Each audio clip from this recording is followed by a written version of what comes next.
तुम्हारा इस महल में कोई जगह नहीं है। मुझे दासी बना के रख। मुझे मेरे पति से मत लाता दुर्बा।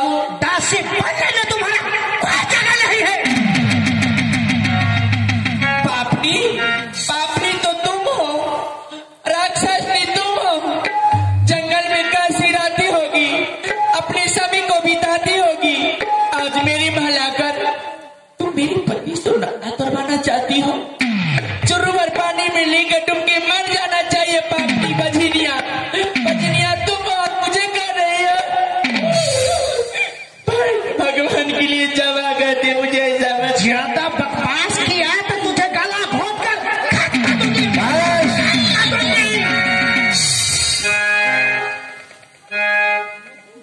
जहाँ दया तहाँ धर्म है, जहाँ लोभ तहाँ पाप, जहाँ क्रोध तहाँ कौन है, जहाँ क्षमा तहाँ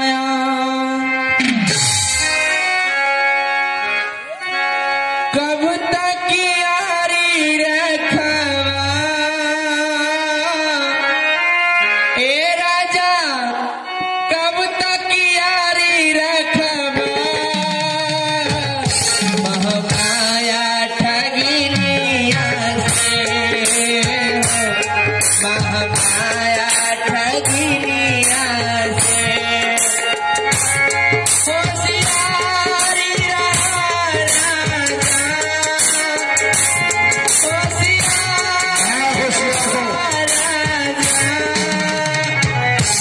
ऐसा नगिनिया से हो, ऐसा नगिनिया मेरा।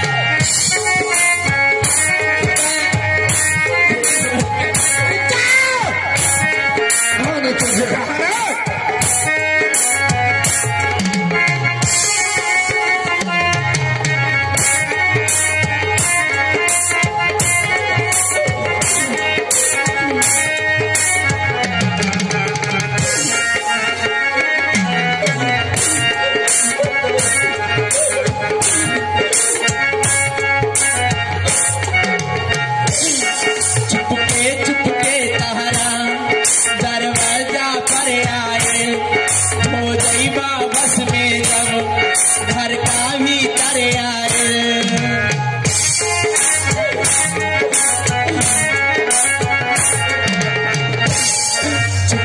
चुपके तहरा दरवाजा पर आए, हो जाइबा बस में जब घर का भीतर आए।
ब्रह्मानी बन बैठल, विष्णु के घर लक्ष्मी फुटकानी बन बैठल।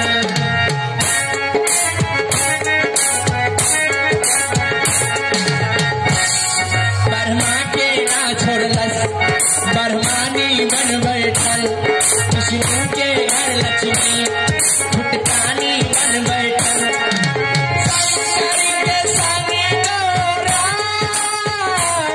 महारानी बन बैठल,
नारी नहीं कह सकती है,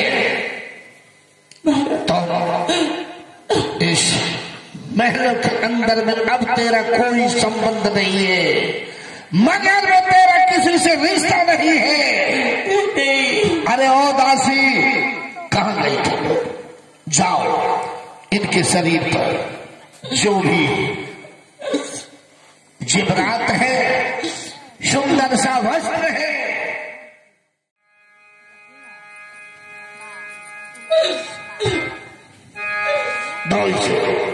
चल जाओ। चलो, कौन तेरी छोटी बहन है और कौन तेरा राजा है? न तो तुम्हारी कोई छोटी बहन है, न तेरा कोई पति है। जाओ तो। चलो, यहाँ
चलो भैया, मुझे छोड़ दीजिए। तुझे छोड़ दूं मैं? हाँ भैया। जल्लादों का ऐसा धर्म नहीं होता है। मेरे महाराज का आदेश है, तुझे मैं महावन जंगल ले जाने के पश्चात तुझे मैं खत्म कर दूंगा और महाराज के सामने तुम्हारे कौर कलेजी मुझे हाजिर करना है। तुझे छोड़ दो? चलो चलो मेरे साथ। के क्यों बिगाड़ा रे, ना के क्यों बिगाड़ा रे, बिगाड़ा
वाले, ऊपर वाले, ऊपर वाले, ऊपर वाले, ऊपर वाले, ऊपर वाले, ऊपर वाले, ऊपर वाले।